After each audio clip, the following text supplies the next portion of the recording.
Hello everyone, happy spring. Welcome to your March 2025 monthly forecast. So it is a busy month with two eclipses, right? And two planets turning retrograde and falling back into the previous sign. Okay, so the month does start off with the sun in Pisces until the 20th, until it moves into Aries.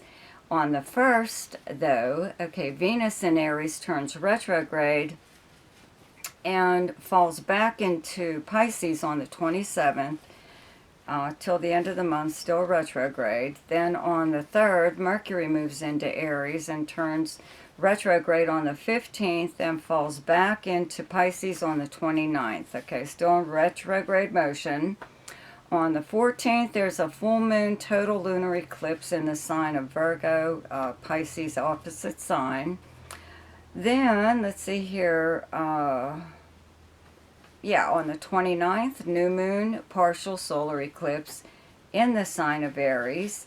Then on the 30th, Neptune moves into Aries. Okay, just briefly for a few months over the summer, Saturn will also do this, move into Aries for a few months, and they will be going back into Pisces, to finish up their transit there, but eventually they will fully move into Aries, I believe, next year.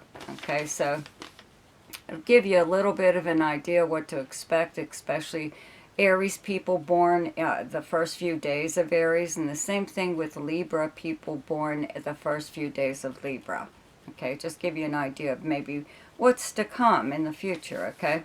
So, special thank you to my subscribers for your continued support, for liking, sharing, and commenting on my videos. If you're new to my channel and you like this video, be sure to subscribe to my channel and check out the links below in the description box. There is one to my website, but it's easier to just email me and ask me whatever it is you would like to know. Okay. Also, you guys, remember to check out the community section for any kind of updates or news or whatever. Okay, it would be posted there, right?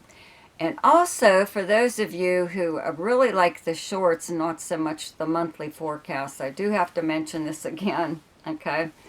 That when you are clicking on the short for the monthly forecast, it's just a clip from the monthly forecast. There's a link within that short that will take you to the full monthly forecast. But some of you are just clicking on that link there and you're getting 15 seconds or something of nothing really. That there isn't much to the forecast in that 15 seconds. You have to click on that link that will take you to the full monthly forecast. Okay, so now for your forecast.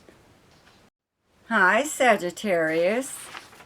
Okay, so planets are moving between your 4th house where you have Pisces and your 5th house where you have Aries, okay?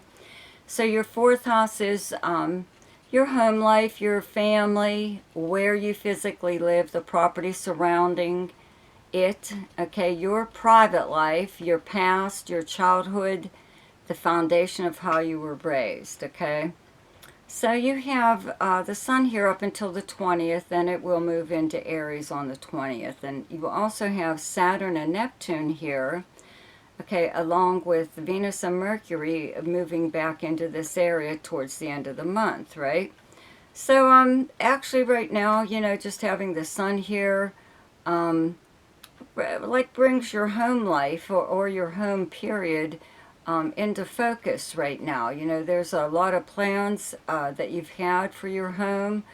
Whatever it is that you're doing, when the sun is here is when you do remodeling a little bit. It's not like the really heavy lifting stuff like when you have Mars or something here. But it is kind of like big changes that you're making to your home in some way or other. And they're for the better, There is the full moon lunar eclipse on the 14th in Virgo. In your 10th house, it's directly across from your 4th house. Okay, your 10th house is your most public house. It's the very top of your chart. This is where the midheaven falls on the 10th house cusp, okay? This is how you're known for your career, professionally, what you do, even if you're retired, what you used to do. Okay, it's also your public persona, okay, how the public views and speaks about you publicly, okay? So you must be doing something. The only thing that's here is this full moon, okay? So if the sun were here, you'd be really, really, getting an awful lot of attention. But even the fact that there's an eclipse occurring here will make whatever happens within your career or your public persona or anything, actually. It will last a little bit longer because of the eclipse, okay? So full moons exist, to bring some kind of problem to the surface so it can be dealt with and done away with. So there could be some kind of, let's say, within your career, something, you could be have a family member or a roommate or someone tell you that, you spend too much time at work, or you're hardly ever home, or you're not pulling your weight at home because you're too busy with your job or whatever, or your job could actually take you away from home for a while. You may, I don't think you'd have to travel, but you may have to take care of something within your job or your career that will put your home life and whatever on the back burner for a while.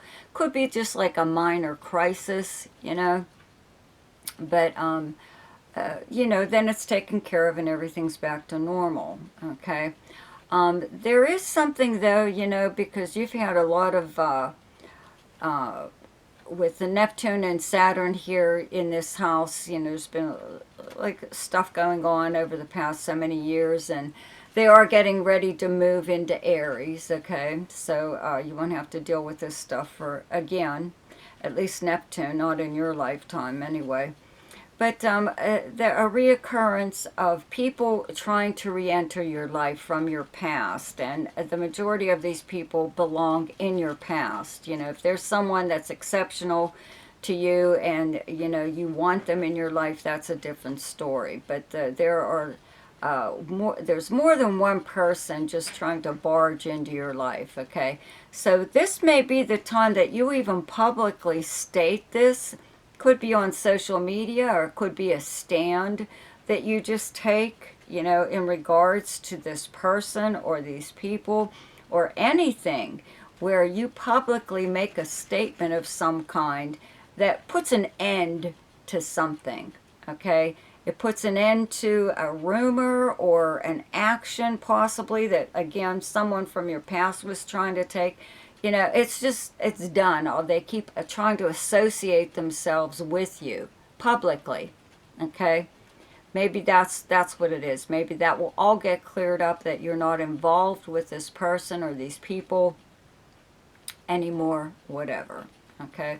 So then, with the sun moving into Aries on the 20th, and actually Venus and Mercury starting off in this area, at the beginning of the month.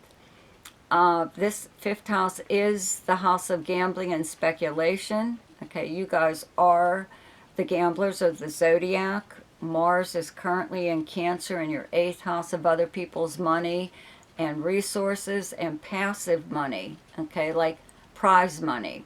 So, I know you guys probably gamble anyway, so there's no, I don't even really have to tell you to, go play the lottery or anything. But it's just that when Mercury is retrograde in the 5th house, okay, where it will be, right, from the 15th on, if you play lottery numbers, or if there's a certain game that you play, but you're not playing it because you already won and you don't expect to win again, or the same thing with a number, if your number came up and you won on it, or your number came up and you didn't play it, so you stopped playing it. When Mercury is retrograde in the 5th house, lottery numbers tend to repeat themselves. So I would go back to like the beginning of March, as far back as that. That numbers may come up again. It's usually a 2 to 3 week period, so it could even be like the end of last week in February up until the 15th of March when Mercury turns retrograde, that the numbers that have been coming up in the lottery may repeat themselves. So if your number came up and you hit and you dropped it, or you dropped it because you missed it, play your numbers again. Play whatever you would normally play, okay, that you might have dropped. So anyways, though, as far as a creative project goes, if it needed some tweaking, this is the best time to do that. When these planets are retrograde, you're going over something. You know, you could be writing something, or if there's something to do with anything actually that you do that's creative. But this would be the time to really, especially if you're collaborating with someone, there seems to be a little bit more cooperation than maybe there was previously when these planets were here just in direct motion. You know, maybe everybody had their say in how they want something done, and if it was your project originally, it felt like maybe it was being altered to not even look like what it originally was. Okay, so those corrections can be made now and put your project back to where you like it. Okay, but it seems that everyone will agree, will go along with you at this time. Okay, but this is a time of like increased fun, increased recreation, or at least wanting to get out there to do stuff. You know, there is a new moon partial solar eclipse in Aries on the 29th in your 5th house. So this house is really getting zapped by an eclipse, okay, which means the effects here will last longer than they normally do, especially if you meet somebody at this time. This being the house of romance and fun, you know, and you do have Jupiter and Gemini in your 7th house of partnerships, which is bringing more people into your life, more partners to choose from, whether they're business or romantic or friendship. Okay, so it seems to me that that's really, really going to pick up now. Jupiter will be in Gemini up until like June. Okay, so from now until June, I'd have to say that you have an increase in you know, partners or partnerships, people just at least coming into your life, possibly building some kind of partnership with. Okay, and again, around that that 29th, okay, I would definitely make sure that I played the lottery. Okay, with a solar eclipse going on here, you know, it's hopefully something, you know, very energetically like bringing this house to life. Okay, so the best time to do something each month is when the moon is in your own sign, and the moon is in Sagittarius on the 19th, 20th, and 21st. The best time to lay low is when the moon is in your opposite sign, and your opposite sign is Gemini, and those dates are the 5th, 6th, and 7th. The best time for romance, recreation, creativity, fun, gambling, or speculation, and anything to do with children is the 1st, 2nd, 3rd, 14th, 15th, and 16th. The best time for money is the 7th, 8th, 9th, 22nd, 23rd, and 24th. The best time for your career is the 12th, 13th, and 14th. And the best time for communication and travel is the 9th, 10th, 11th, 24th, 25th, and 26th. So I hope you enjoyed your forecast for March. Happy spring. See ya.